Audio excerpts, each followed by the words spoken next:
болатын олимпиада деп айтсам қателеспеймін. Өткен оқу жылында әлемді жаулаған пандемия жағдайына байланысты олимпиада өткен оқу жылында ғана өтпей қалды.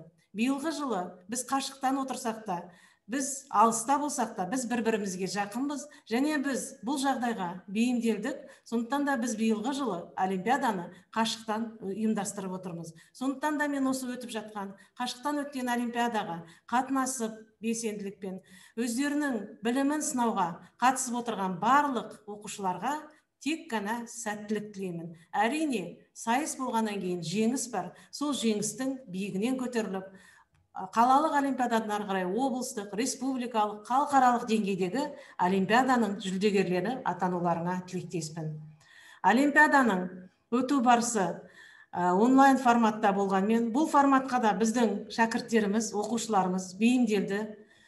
Педагогтарымыз да үлкен оқушыларын жоғары дайындықпен дайындап жіберді деп мен ойлаймын. Себебі бұл олимпиадаға жылдан жылға бәсекелестік артып келеді. Оқушылар өте жоғары деңгейде дайындықпен келіп, өздерінің нәтижелерін көрсетіп жатады. Сондықтан да осы олимпиаданы ұйымдастыруға ұйытқы болып отырған Семей қалалық білім бөліміне, Шәкәрім атындағы университет ұжымына, Назарбаев зияткерлік мектебіне үлкен алғыс сезімді білдіремін. Бүгінгі олимпиаданың өтуіне сәттілік тілеймін.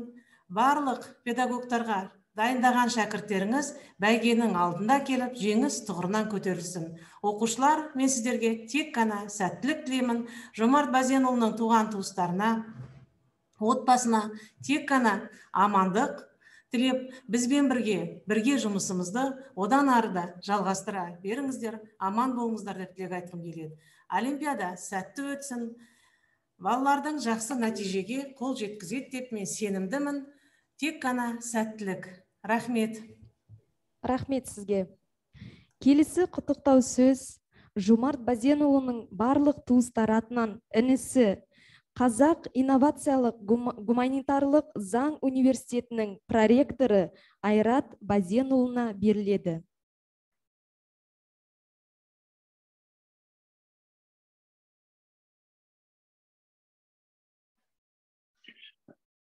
Құрметті ұстаздар, оқушылар, құрметті әріптестер, бүгінгі күнгі менің ағам Жомарт Базенұлы атындағы 12-ші рет өткізгелі отырған қалалық математика пәнінен олимпиадаға қош келдіңіздер. Мен олимпиадаға қатысушыларға ақ жол тілеймін. Өйткені менің ағам да сонау өздерің секілді 5-ші сыныпты аяқтағаннан кейін Алматы қаласындағы Жәутіков атындағы математикалық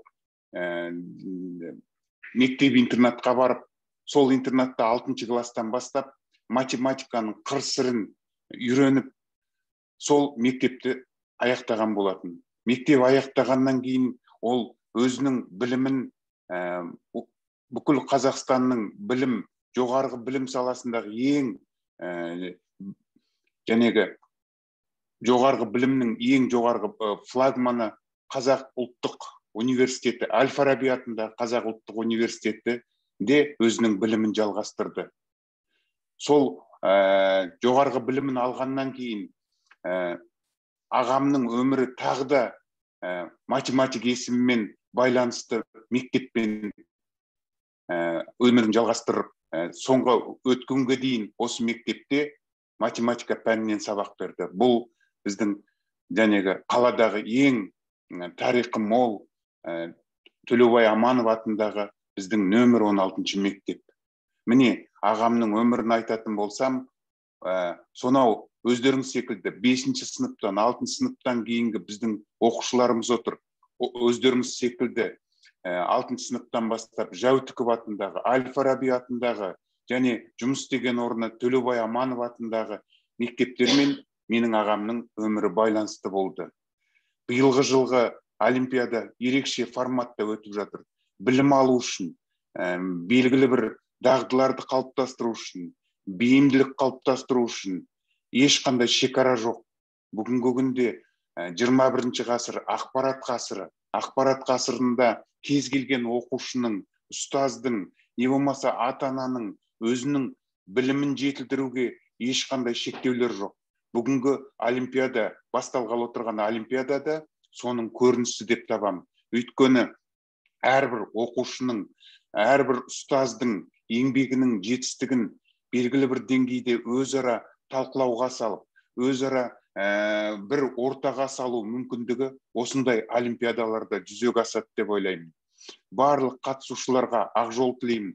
Ұстаздарға, бүгінгі баптап әкеліп отырған оқушыларыңыз, сіздердің еңбектеріңізді ақтап, жоғарғы көрсеткіш көрсететініне мен сенімдімін. Барлық қатысушылар бұл жеңімпаз деп ойлаймын. Біз олимпиаданың, кез келген олимпиаданың негізгі ұраны бұл қатысу, бұл тәжірибе, бұл мүмкіндік. Сондықтан сіздерге ақ жол тілеймін. Барлық ұйымдастырушыларға және Төлеубай Аманов атындағы біздің ең ата мектебіміздің ұжымына және мектептің директоры Бақытгүл апайымызға алғыс білдіремін. Рахмет сіздерге. Айрат Базенұлы, сізге көп рахмет. Олимпиаданың өту барысымен таныстыру үшін сөз қалалық білім бөлімінің әдіскері Құралай Рымкуловнаға беріледі. Құрметті олимпиадаға қатысушылар, бүгін кезекті 12-ші Жомарт Базенұлы атындағы олимпиада өз жұмысын бастамақ. Жомарт Базенұлы ұлағатты білгір ұстаз. Осындай ұстаздарымыздың туысқандары оның еңбегін елге таныстырып, жылда балалардың білімін сынамақ ретінде, білімдерін сынай отырып, шыңдай отырып, оны жалғастырып отырғандарына көп рахмет. Мына оқушылар, сіздер, бұл олимпиада сіздер үшін болашақтың баспалдағы деуге болады. Өйткені бұл олимпиададан сіздер өздеріңіздің білімдеріңізді жетілдіресіздер, шыңдайсыздар. Қай жер дұрыс болмай жатыр, оны олимпиададан кейін де оқи отырып жетілдіресіздер. Сондықтан сіздерге сәттілік тілеймін. Алдын ала сіздерге топ құрылып, осы олимпиаданың өту барысына қажетті инструкция, нұсқаулық берілді. Сол нұсқаулықты басшылыққа ала отырып, онлайн форматта өтетін олимпиаданың ережесін сақтауға тиіссіздер. Камера толық қосылу керек, оқушы толық көріну керек. Өйткені біз оқушының өзінің орындап отыруын қадағалауымыз керек. Егер оқушының камерасы қосылмаса, толық көрінбесе, тек қана кейде болады, басын көрсетіп қойды, немесе қолын ғана көрсетіп қойды. Ол жұмыстарды біз есепке алмаймыз. Сондықтан ереже сіздерге алдын ала берілді. Сол ережедегі барлық талаптарды сіздер орындауға тиіссіздер. Ешкімнің көмегі, ұжымдық көмек керек жоқ. Біз сіздердің білімдеріңізді қадағалаймыз. Бұл сіздерге керек.